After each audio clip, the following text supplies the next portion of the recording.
सभी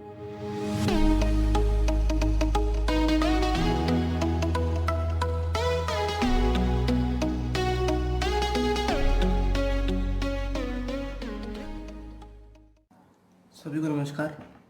एक बार फिर से रुद्र अकेडमी ऑनलाइन क्लासेस में आपका स्वागत है। पिछले वाले सेशन में हमने संतत्ता के जो मेन एग्जांपल्स है उन्हें सॉल्व किया था और मैंने काफ़ी अच्छे समझाए थे आपको और उम्मीद है आपको समझ में आ गए होंगे। अब उसके बाद की जो एक्सरसाइज है 6.1 उसमें बिल्कुल उसी टाइप के क्वेश्चन है जो मैंने एग्जाम्पल आपको करवाए थे। तो एक बार मैं उसकी फ़ोटो आपको जो अवेलेबल करा दूँगा एक्सरसाइज की, तो उसे प्रैक्टिस के रूप में सॉल्व कीजिएगा। फिर भी अगर कोई क्वेश्चन और कोई एग्जांपल आपको समझ में नहीं आए तो आप मुझे नोटिफाई कर सकते हैं, मैं उन्हें अलग से डाउट क्लियरिंग सेशन के अंदर क्लियर कर दूँगा। ठीक है, आज का सेशन है उसके अंदर हम अवकलनीयता जो है उसके मेन एग्जाम्पल्स करने वाले हैं। ठीक है, तो अच्छी ट्रिक्स के साथ में और बिल्कुल स्टेप बाय स्टेप करना है हमें। ठीक है, अब एक बार मैं आपको फिर से अवकलनीयता की एक बार छोटा सा परिचय दे दूं। वैसे तो आपने पढ़ा दिया था मैंने अच्छे से। तो अवकलनीयता क्या है कि किसी फलन का वह गुण जो बताता है कि फलन का अवकलन हो सकता है कि नहीं हो सकता है, वो इसके लायक है या नहीं है। ठीक है, और ये वाला जो फॉर्मूला है limit X tends to C F X minus S C upon X minus C, ये प्रथम सिद्धांत से आया आपके पिछले क्लास में हमने पढ़ा होगा इसे। तो इससे हमारे दो फॉर्मूले बने थे, बाएं अवकलज के और दाएं अवकलज के। बाएं में सी एक्स की जगह सी माइनस एच रखना था और दाएं में सी की जगह सी प्लस एच रखना था। ठीक है, इसे दाएं अवकलज कहते हैं। और अवकलनीय फलन क्या है, जिसके दोनों अवकलज यानी कि बाएं और दाएं बराबर हो। यही जो फॉर्मूला है मेन हमारे लगभग पूरे एक्सरसाइज में काम आने वाला है और पूरे एग्जाम्पल्स में। ठीक है, इसके गुणधर्म ई का अवकलनीय नहीं होगा। ठीक है, ये सब मैंने बता ही दिए थे।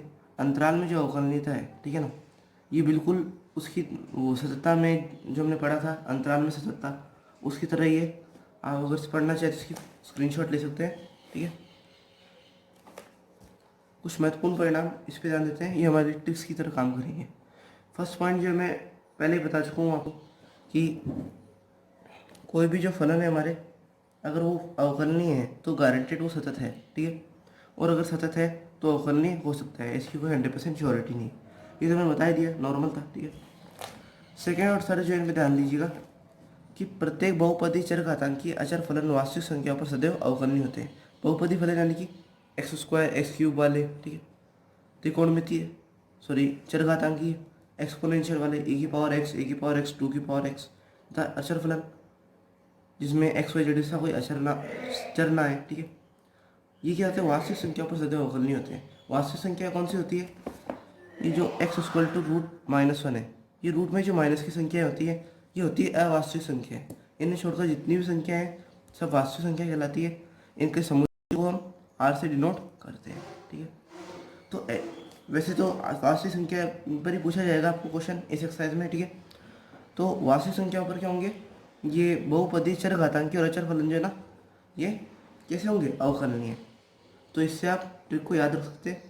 लघुगणकीय फलन त्रिकोणमितीय फलन अपने प्रांत में अवकलनीय होते हैं। ठीक है, लघुगणकीय और त्रिकोणमितीय, लघुगणकीय लॉगरिथम वाले और त्रिकोणमितीय साइन थीटा कोस थीटा, अपने प्रांत के जो भी पॉइंट है अगर उनमें से कोई पॉइंट आता है तो उन पॉइंट पर वो अवकलनीय होंगे।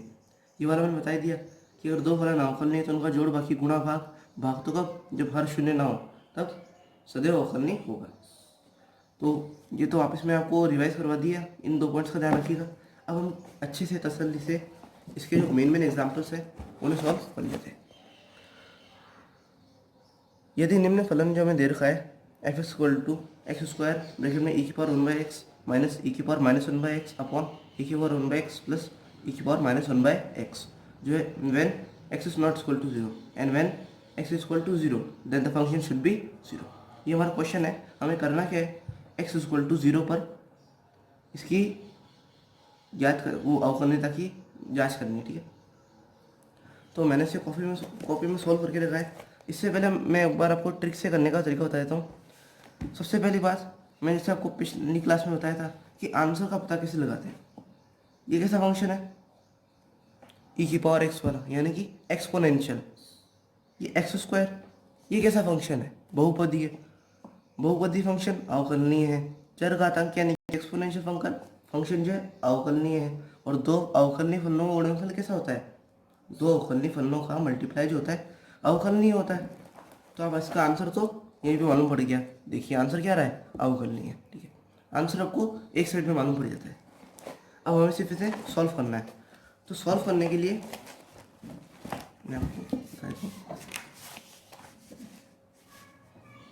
दिख रहा होगा आपको एग्जाम्पल्स ऑफ डिफरेंशिएबिलिटी। ठीक है, 9th एग्जाम्पल है हमारा। ये फंक्शन दे दिया। अवकलनीयता की जांच कैसे करते हैं? अगर आपकी लेफ्ट हैंड डेरिवेटिव यानी कि ये वाला और ये वाला राइट हैंड डेरिवेटिव बराबर आ जाए तो क्या होगा? फंक्शन अवकलनीय। और अगर बराबर ना हो तो अवकलनीय। अवकलनीय नहीं होगा। ठीक है, लेफ्ट हैंड डेरिवेटिव का फॉर्मूला जो आपको अच्छे से जाने, limit h tends to zero f zero minus h minus f zero upon minus h. ठीक है, उसी तरह राइट हैंड डेरिवेटिव का limit h tends to zero f zero plus h minus f zero upon h. ठीक है, अब हमें करना क्या है?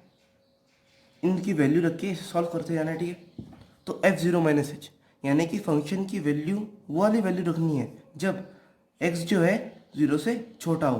तो छोटा कौन सी सिचुएशन में है? देखो इसमें तो जीरो के बराबर है, तो छोटा होने का सवाल ही नहीं है। तो और इसमें एक्स जो जीरो के बराबर नहीं है, तो एक्स जो है जीरो से छोटा भी इसमें होगा और बड़ा भी इसमें होगा। तो इस फंक्शन में हमें एक्स की जगह जहाँ जहाँ पर भी एक्स है क्या रखना है? Zero minus H. दिख रहा है आपको, है ना? तो रख दिया जीरो माइनस एच, मैंने हर जगह रख दिया। ये देखिए यहाँ पर रखा। ठीक है, अब देखिए इसको आगे सॉल्व करते हैं। एफ जीरो, जीरो पर फंक्शन क्या है? जीरो। ठीक है, minus H S it is, minus H का स्क्वायर प्लस एच स्क्वायर। ये माइनस जो है मैंने इसको ऊपर ले लिया यहाँ पर, एच से एच कैंसिल। ठीक है, एक एच बच गया, ये माइनस बार आ गया यहाँ पर। ठीक है, माइनस माइनस प्लस, माइनस बार आ गया और ये माइनस माइनस प्लस। समझ में आ गया होगा?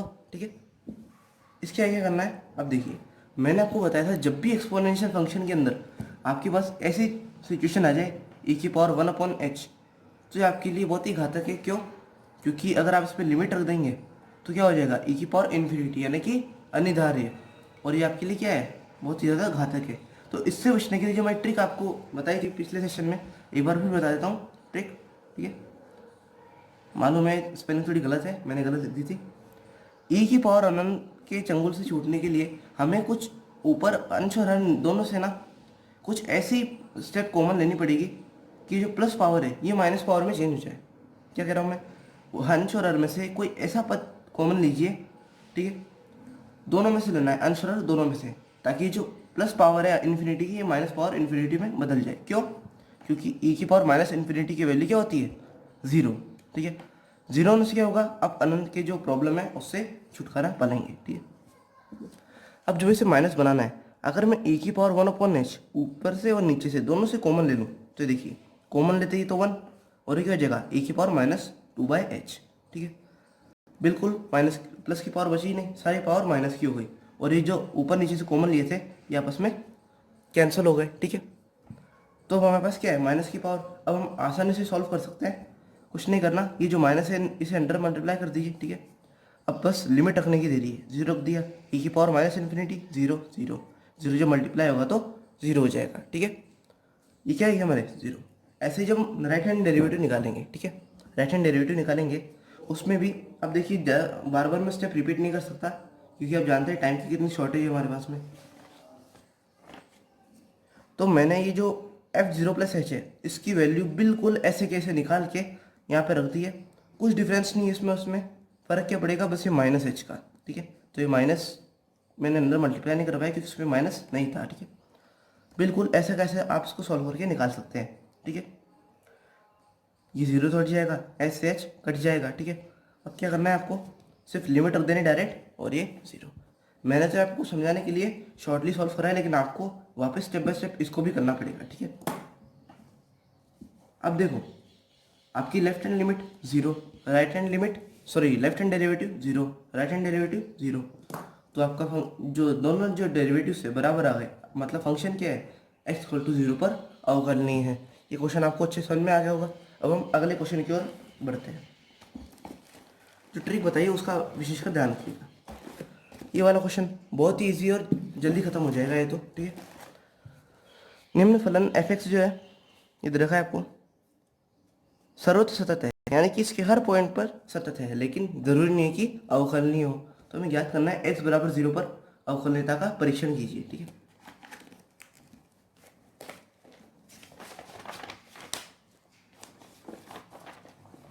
तो इसमें देख लेते हैं, ठीक है।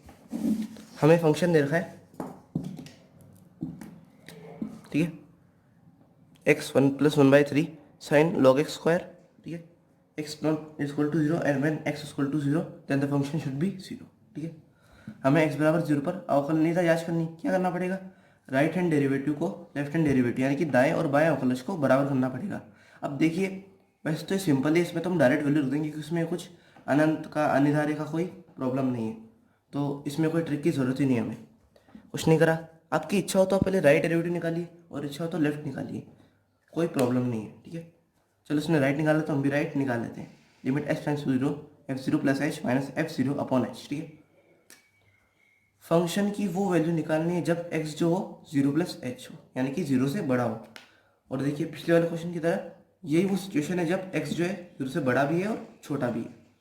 तो हम इसी फंक्शन के अंदर x की जगह 0 + h रख देंगे जहाँ जहाँ पर x है, रख दिया। देखो 0 + h, यहाँ पर भी 0 + h, ठीक है।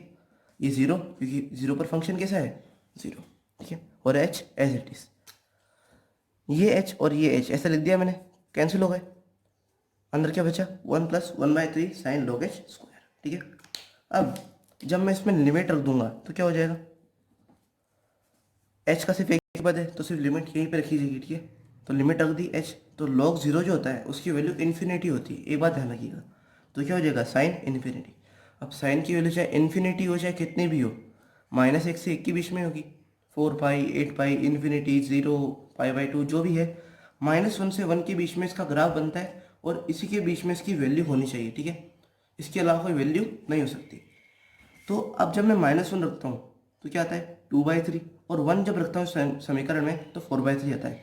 यानी कि इस फंक्शन की जो अवकलज है इसकी वैल्यू 2/3 से 4/3 के बीच में वेरी कर रही है। लेकिन मैं आपको क्या बोला था फर्स्ट सेशन में कि फलन अवकलनीय कब नहीं होगा, जब दोनों में किसी भी एक फंक्शन की जो वैल्यू है वो हमें फिक्स मालूम नहीं हो। अब देखिए मैं यहाँ पे कंफ्यूज है, हमारे पास कितनी अनंत वैल्यूज के बीच में, ठीक है। तो हम कैसे बताएंगे कि इसका फिक्स आंसर क्या है, तो इसका हमारे पास परिमित और फिक्स आंसर विद्यमान नहीं है, तो कैसा हुआ फंक्शन, ये अवकलनीय नहीं होगा। ये तो यहीं पे खत्म हो जाता है क्वेश्चन। इसकी एक बार आप बुक में थ्योरी देख लीजिए, ठीक है, क्योंकि थ्योरी भी लिखना जरूरी है, थ्योरी के भी मार्क्स होते हैं। यह सीमा विद्यमान नहीं है क्योंकि limit x tends to 0 sin log h square -1 से 1 के मध्य दोलन करती है, ऑस्किलेट करती है। अतः limit x tends to 0 1 + 1/3 sin log h square 2/3 तथा 4/3 के मध्य दोलन करेगी। फलतः फलन f + 0 का अस्तित्व नहीं है, अतः f(x) जो है x बराबर 0 पर अवकलनीय नहीं है। जब आपका यहाँ पर यह अवकलनीय नहीं आ गया तो आपको लेफ्ट हैंड डेरिवेटिव निकालने की कोई ज़रूरत नहीं है, ठीक है। अब हमारा अगला क्वेश्चन जो आता है ये थोड़ा टेढ़ा क्वेश्चन है, इसमें थोड़ा लॉजिक ज़्यादा है और काफ़ी लॉजिकल क्वेश्चन है, तो अच्छे से समझिएगा इसको। हो सकता है आपको एक बार समझ में दिक्कत आए तो आप इसकी वीडियो को रिवाइंड करके वापस और अच्छे से समझ सकते हैं, ठीक है। m के किन मानों के लिए फलन f(x) जो है ये जो भी दिखा है x बराबर 0 पर अवकलनीय तथा f' सतत है, ठीक है। इसके दो पार्ट हैं कि एक तो मैं जब x बराबर 0 पर ही फंक्शन अवकलनीय है तो हमें m का मान ज्ञात करना है, ठीक है। और एक f' सतत है तो उस पर x का वो m की वैल्यू याद करनी है। मतलब क्या कह रहा है कि m की ऐसी क्या वैल्यू हो कि ये जो है अवकलनीय हो जाए x बराबर 0 पर, ठीक है। फर्स्ट पार्ट को पहले हम सॉल्व कर लेंगे और सेकंड पार्ट जो है ये कह रहा है f' सतत हो। अब इसको ध्यान से समझिएगा, अगर यहाँ पे f(x) आता तो मैं तो सिद्ध करने की जरूरत नहीं है, क्यों, क्योंकि अगर कोई फंक्शन अवकलनीय है किसी पॉइंट पर तो उसी पॉइंट पर सतत तो होता ही है। लेकिन ये क्या है, फंक्शन नहीं है, ये फंक्शन का क्या है f', यानी कि अवकलन है। हम अवकलन की बात कर रहे हैं तो दो पार्ट्स है। फर्स्ट हमें फंक्शन की अवकलनीयता सिद्ध करनी है x बराबर 0 पर, और सेकंड में हमें इसकी f' की सततता ज्ञात करनी है। हमें ज्ञात क्या करना है, मेन तो m की वैल्यू, ठीक है। मतलब क्वेश्चन क्या है कि m की कौन सी वैल्यू हो कि x बराबर 0 पर अवकलनीय हो जाए, ठीक है। ये सेकंड टाइप का क्वेश्चन है हमारे। मैंने तीन टाइप के जो बताए थे उनमें से वैल्यू फाइंड करने वाला, ठीक है। अब मैंने इसको करने का क्या तरीका बताया था कि left hand limit and right hand limit को बराबर रख दीजिए और m की वैल्यू फाइंड कर दीजिए, ठीक है। इसको करते हैं अच्छे से। इस देखिए फंक्शन दे रखा है हमें x की power m sine 1/x when x is not equal to 0 and when x is equal to 0 function should be 0। Left hand limit निकाल लेंगे, राइट हैंड लिमिट निकाल लेंगे, दोनों को बराबर रख देंगे और m की वैल्यू निकाल लेंगे, ठीक है। क्योंकि फंक्शन अवकलनीय कब होगा, जब दोनों लिमिट्स बराबर हो। इतनी बात समझ में आ गई। तो लेफ्ट हैंड लिमिट निकालेंगे, limit h tends to 0 f0 minus h minus f0 upon minus h, ठीक है। अब फंक्शन की वो वैल्यू जब x जो है 0 से छोटा हो, तो इसी में ही है वो, तो हम यहाँ पे जहाँ पर भी x है वहाँ पर 0 माइनस h लिख देंगे। देखो मैं लिख दिया, 0 पर फंक्शन 0 माइनस h, ऐसे कैसे। अब इसे इसमें से क्या करना है, ये जो माइनस है साइन वाला, इसको मैंने बाहर ले लिया, ये वाला देखिए, ठीक है। और इस h में से मैंने -1 कॉमन लिया। अब जेल में से जब कोई भी बाहर आता है तो कैदी का साइन सर पर लेके आता है, तो ये -1 जब इस ब्रैकेट से बाहर आएगा तो m जो है ऊपर लेके आएगा। बाकी क्या बचे अंदर, h की पावर m, और नीचे क्या था -h। ये माइनस इस माइनस से कैंसिल, ठीक है। अब आप देख सकते हैं -1 की पावर m। और जब ये h ऊपर जाएगा तो h की पावर m-1 साइन 1/h। ये क्या है हमारे पास, लेफ्ट हैंड डेरिवेटिव, ठीक है। अब राइट हैंड डेरिवेटिव बिल्कुल ऐसे कैसे निकाल लेते हैं।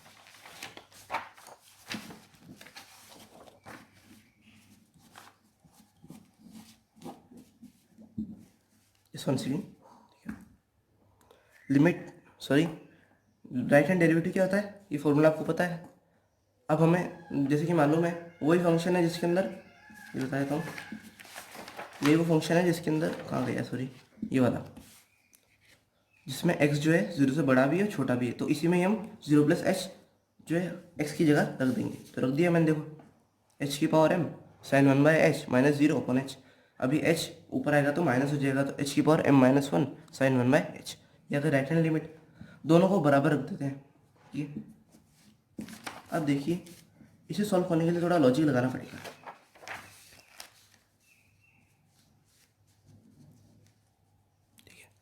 यहाँ तक आपको समझ में आ गया, मैंने लेफ्ट हैंड लिमिट और राइट हैंड लिमिट को बराबर रख दिया। अब ये दोनों बराबर होंगे कब, ये बराबर होंगे कब, जब इनकी वैल्यू बराबर आ जाए, ठीक है। अब मान लीजिए मैंने इसके अंदर h की वैल्यू 0 रख दी है, ये 0 ये 0, 0 जो है पूरे को मल्टीप्लाई करके 0 कर देगा, ठीक है। तो 0 बराबर 0, आपका फलन अवकलनीय आएगा, ठीक है। लेकिन ये पूरा 0 कब होगा, जब m-1 जो है greater than 0।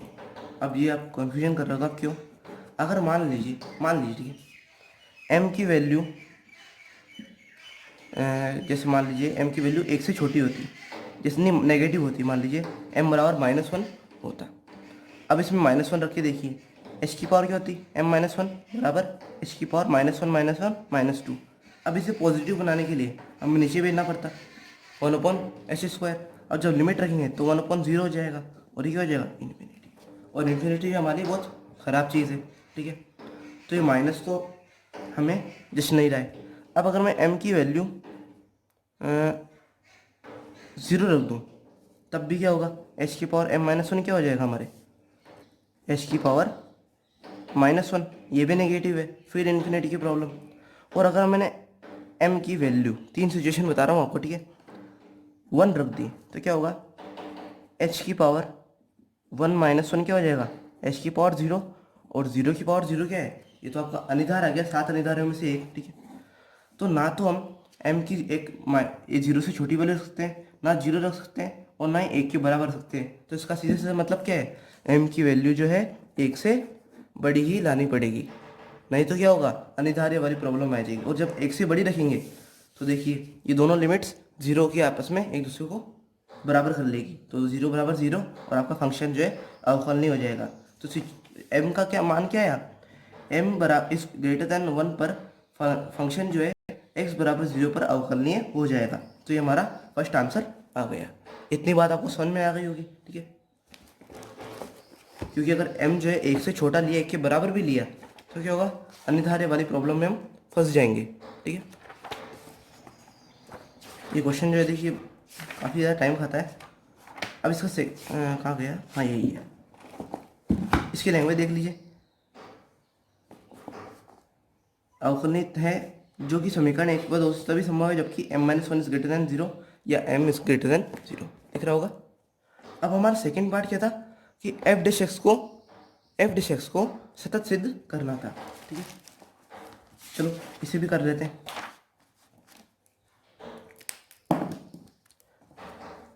f dash x की सातत्यता,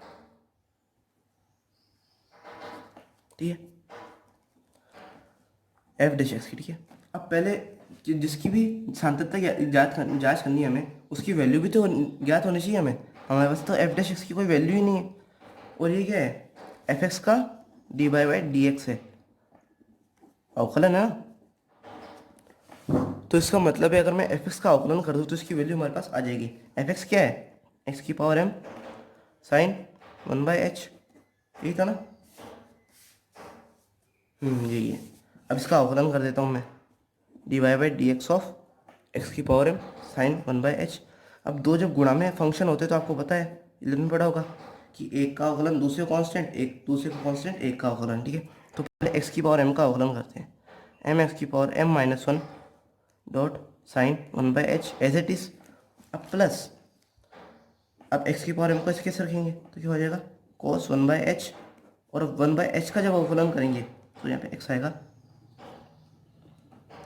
तो 1/x का अवकलन क्या होता है, -1/x स्क्वायर। ठीक है, ये माइनस बाहर ले लो, m x की पावर m माइनस 1, ठीक है, साइन 1/x, ठीक है, माइनस, अभी x स्क्वायर जब ऊपर जाएगा तो माइनस हो जाएगा, तो m माइनस 2 cos 1/x। ठीक है, ये क्या आ गई, हमारे फंक्शन की वैल्यू आ गई, एफ डैश एक्स की वैल्यू आ गई।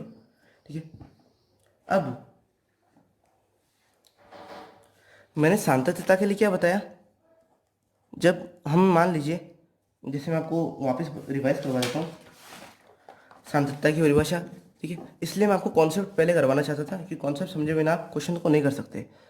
क्या पढ़ा था मैंने कि बिंदु ए पर तभी सतत होगा यदि और केवल यदि ये जो विद्यमान हो लिमिट, और साथ ही एफ ए के बराबर हो, यानी कि ये लिमिट होनी चाहिए और एफ ए के बराबर होनी चाहिए। ठीक है, तो अगर इसके ऊपर मैं लिमिट लगा दूँ, ठीक है, ये जो फंक्शन है इस पर मैं लिमिट लगा दूँ, इतनी बात समझ में आई, ये हमारे एफ डैश जीरो के बराबर आ जाए, ये जो है हमारे एफ डैश जीरो के बराबर आ जाए, तो हमारा फंक्शन क्या, ये जो होगा सतत हो जाएगा। ठीक है, और इसकी वैल्यू क्या है, 0। तो कुल मिला के क्या करना है हमें, जो ये वाली लिमिट है लास्ट वाली दिख रही ना, इसको 0 के बराबर लाना है। अब 0 के बराबर कैसे होगी, इसमें भी सेम टू सेम यही वाला लॉजिक लगेगा। ठीक है, देख ले, एक और पेपर पे दिखा देता हूँ आपको। भाई जो ये फंक्शन है हमारा एक्स की पावर m-1 2, हाँ यही है, साइन 1/h, ठीक है, एक्स है, और एक्स की पावर m-2 cos 1/x। ठीक है, इसमें लिमिट लगा दूँ h टेंस टू 0। ठीक है, अब ये जो है हमारे वो किसके बराबर का, क्या बोलते हैं उसे, हाँ एफ डैश जीरो, जो कि 0 के बराबर है। ठीक है, तो हमें इसकी 0 के बराबर लाना है। अब ये 0 के बराबर कब होगा, जब m-2 इज ग्रेटर देन 0 होगा। क्यों, देख लीजिए क्यों, क्योंकि अगर m-2 इज ग्रेटर देन 0 नहीं हुआ तो फिर वही की वही दिक्कत आ जाएगी अनिवार्य वाली, 0/0 वाली और माइनस पावर वाली। ठीक है, तो अनिवार्य बन जाएगा। आप इसे करके देखेंगे, वैसे बिल्कुल वही की वही थ्योरी है जिसके फर्स्ट पार्ट में मैंने आपको बताई थी। तो m-2 जो है जब 0 से बड़ा होगा तभी आप अनिवार्य नहीं आएगा, और इसकी वैल्यू आएगी 0, और जब 0 बराबर 0 होगा तो आपका फंक्शन कैसा होगा, सतत हो जाएगा। ठीक है, तो m-2 इज ग्रेटर देन 0, यानी कि m इज ग्रेटर देन 2, वो सिचुएशन है जब आपका जो एफ डैश एक्स है कैसा होगा, x बराबर 0 पर सतत होगा। इतनी बात आपको समझ में आ गई। क्वेश्चन थोड़ा ज़्यादा ही लॉजिकल था, आप इसे और प्रैक्टिस करेंगे 1-2 बार तो आपको आसानी से समझ में आ जाएगा। अब आगे का क्वेश्चन करते हैं, हमारे पास ज़्यादा टाइम भी नहीं, इसलिए 3 क्वेश्चंस और शायद जल्दी जल्दी हम कर लेते हैं। अभी जो 12th क्वेश्चन है, ठीक है, इसमें कुछ नहीं करना है, ये ऐसे आपको फॉर्म दे रखी है। अब देखिए इस फॉर्म को हम ऐसे सॉल्व कर नहीं पाएंगे, हम इसकी 4-5 वैल्यू रखेंगे। पहले तो क्वेश्चन में करना क्या है, एक बार सबसे पहले देखना वो जरूरी है। फंक्शन दे रखा है ये हमें 1 2 3 पर सतत है तो इनके दिए गए अवकलनीयता की जांच कीजिए। 1 2 3 तीनों पॉइंट पर करनी है। मैं आपको सिर्फ पॉइंट 1 पर करवाऊंगा, आपको 2 और 3 पर इजी क्वेश्चन है तो खुद ही याद करनी है। अब देखो मैंने आपको क्या बताया, 1 2 3 पर आपको जब याद करनी है, आपको जैसे मान लीजिए पहले 1 पर याद करनी है, तो आपको एक तो एक्स की एक्स 1 से छोटी वैल्यू रखनी पड़ेगी और एक 1 से बड़ी वैल्यू रखनी पड़ेगी, ठीक है। और ऐसे 3 पॉइंट है तो हमें 4 वैल्यू रखनी पड़ेगी। एक तो एक्स 1 से छोटी, एक 1 से बड़ी 2 से छोटी, एक 2 से बड़ी 3 से छोटी और एक 3 से बड़ी। ये 4 सिचुएशन रख के देखिए। अब इसमें बिल्कुल जो मैं आपको उदाहरण बताया था ना समतलता के अंदर आ गया। ये देखिए ऐसा कौन सा, हाँ ये ऐसे अपने सिचुएशन बनाती है इसके अंदर 2, वैसे इसमें 4 सिचुएशन बन रही है, ठीक है। आप वैल्यू रख के निकाल सकते हैं चारों सिचुएशन। मैं आपको ये बता नहीं पाऊंगा, आप खुद कर सकते हैं, इसे बहुत आसान है, ठीक है। वैल्यू रख दीजिएगा बस और आ जाएगा। बता चुका हूँ मैं पहले, ये आ गया हमारे पास एफ एक्स। अब हमें करना क्या है, मैं सिर्फ आपको एक पर याद करा रहा हूँ, किसकी, अवकलनीयता की जाँच। कोई फंक्शन किसी पॉइंट पर अवकलनीय कब होगा, जब लेफ्ट हैंड लिमिट बराबर राइट हैंड लिमिट होगी। तो दोनों निकाल लेते हैं और वैल्यू चेक कर लेते हैं। पहले क्या निकालेंगे, लेफ्ट हैंड लिमिट, फॉर्मूला यही है। कौन सी वैल्यू रखनी है, जब x जो 1 से छोटा हो, ठीक है। यहाँ पे मिस्टेक है, तो 1 से छोटा कब है, इसी फंक्शन में। तो 14 माइनस 6x वाले के अंदर इसमें देख लीजिए, 14 माइनस 6x के अंदर मैंने वैल्यू रख दी 1 माइनस एच, और x के बराबर, x 1 के बराबर कब है, इसी के अंदर। तो इसी में x की जगह मैं 1 रख दूंगा, ठीक है। इसका स्क्रीनशॉट ले लीजिएगा एक बार ताकि आपको कन्फ्यूजन ना हो। ले लिया होगा, ठीक है। अब इसे सॉल्व कर लीजिए तो 6h upon minus h equal to -6 आ जाएगा। ऐसे राइट हैंड लिमिट जब x 1 से बड़ा हो, ठीक है, 1 से बड़ा इस फंक्शन में, तो 12 माइनस 4x में x की जगह 1 प्लस एच रख दिया, ठीक है। और बराबर कब है, इस फंक्शन में, तो x की जगह 1 रख दिया। सॉल्व करा, ये आ गया, ठीक है। -4 आ रही राइट हैंड लिमिट और -6 आ रही है लेफ्ट हैंड लिमिट, दोनों बराबर नहीं। इसका मतलब क्या है, फंक्शन कैसा है, अवकलनीय नहीं है। ऐसे 2 और 3 पर भी आप जांच करिए, आपका होमवर्क है, वो अवकलनीय नहीं आएगा। और वो जो फंक्शन था उससे 4 वैल्यू निकालना भी आपको सीखना पड़ेगा, ठीक है। ये आप निकाल के बताइएगा मुझे। अब आता है हमारा 13 क्वेश्चन, ठीक है।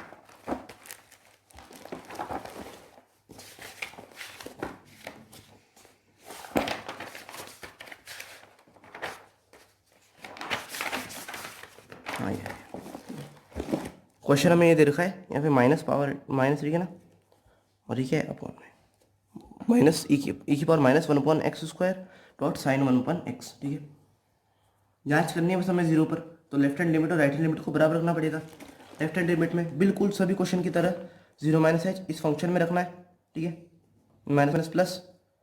अब देखो इसमें क्या करना है हमें, अब देखो यहाँ पे माइनस की पावर थी ना, यहाँ पे माइनस की पावर थी, क्योंकि देखो ये माइनस से बाहर आएगा।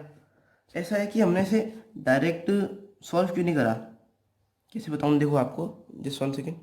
देखो ये -h² का स्क्वायर h² ही आएगा, तो e की पावर क्या हो जाएगी, e की पावर -1/h²। अब मैंने आपको बोला है कि जब भी e की पावर माइनस अनंत आ जाए तो आपको उसकी वैल्यू रख देनी 0, ठीक है। लेकिन हमने यहाँ पे नहीं रखी, क्यों, क्योंकि नीचे h भी तो है, इसका भी तो इलाज करना पड़ेगा। अगर हमने इस h को छोड़ दिया तो फिर से 0 के इस फंक्शन को अनिर्धार्य कर देगा, ठीक है। तो हमें इससे बचने के लिए इसकी बलि देनी पड़ेगी और उसको नीचे भेजना पड़ेगा। नीचे भेजते ही ये पॉजिटिव। अब करना क्या, इसका एक्सपांशन जो है यानी कि प्रसार, वो आपने 11th क्लास में पढ़ा है, ठीक है। उसके हिसाब से इसको खोल दीजिएगा, ठीक है। ये फॉर्मूला आपको याद रखना पड़ेगा। अब h को अंदर मल्टीप्लाई कर पाइए, ठीक है, करवा दिया, h 1/h ये आ गया। और ऊपर क्या आएगा, -1 से 1 के मध्य परिमित राशि, क्योंकि साइन अनंत की वैल्यू -1 से 1 के बीच में ही होती है। तो इसे पर यहाँ पे देख लीजिए, -1 से 1 के बीच कोई भी राशि बटा क्या आ रहा है आपके h प्लस 1/h ये प्लस जो भी है h²। अब जब आप इसकी वैल्यू रखेंगे h की, तो ये क्या हो जाएगा 0, ये क्या हो जाएगा इन्फिनिटी, ठीक है। तो ये इन्फिनिटी कुल मिला के नीचे क्या हो जाएगा इन्फिनिटी। और 1/अनंत का मतलब क्या होता है 0, और 0 इंटू -1 से 1 के बीच कोई भी संख्या, तो क्या हो जाएगा 0, ये आ गया। ऐसे आप राइट हैंड लिमिट निकाल लीजिए और उसकी वैल्यू रख दीजिए, तो ये क्या आ जाएगा, अवकलनीय। टाइम नहीं है तो मैं राइट हैंड लिमिट निकालना नहीं बताऊंगा, कुछ नहीं करना। इस एच की जो प्रॉब्लम थी उसे हटाने के लिए ई की पावर माइनस एच को नीचे भेजा, प्रसार किया, एच का अंदर गुणा किया, लिमिट रख दी, नीचे अनंत हो गया, और नीचे अनंत का मतलब जीरो हो गया, और जीरो से मल्टीप्लाई करके जीरो हो गया। ठीक है। 14th क्वेश्चन जो है इसमें कुछ नहीं करना है, ये फंक्शन दे रखा है, एक बार एक्स की जगह 2+h रखना और एक बार वो -h रख देना। ठीक है, ये 2 पर याद करनी है, वैल्यू निकाल लेना। यहाँ पर हमें मोड की 2 वैल्यूज़ की ज़रूरत नहीं है। ठीक है, क्योंकि हमें इतनी ज़रूरत नहीं, तो हम पॉजिटिव ही ले लेंगे। मैंने क्या बोला, पॉजिटिव और नेगेटिव दोनों ले सकते हैं आपकी ज़रूरत के हिसाब से। तो यहाँ पर हमने पॉजिटिव वैल्यू रख ली। ठीक है, और ये हमारे 2 फंक्शंस लिमिट्स आ गई, लेकिन ये बराबर नहीं है तो फंक्शन अवकलन नहीं है। एक बात ध्यान रखिएगा कि अगर आपने पॉजिटिव लिमिट ली है, अगर उसकी वैल्यू पॉजिटिव ली है तो यहाँ पर पॉजिटिव लेनी पड़ेगी, और अगर यहाँ पे नेगेटिव ली है तो यहाँ पर भी नेगेटिव लेनी पड़ेगी। ठीक है, क्वेश्चन की फ़ोटो ले लीजिए, जैसे बताया वैसे कर लीजिएगा। अब टाइम ख़त्म हो रहा है तो मैं वीडियो को स्टॉप कर रहा हूँ।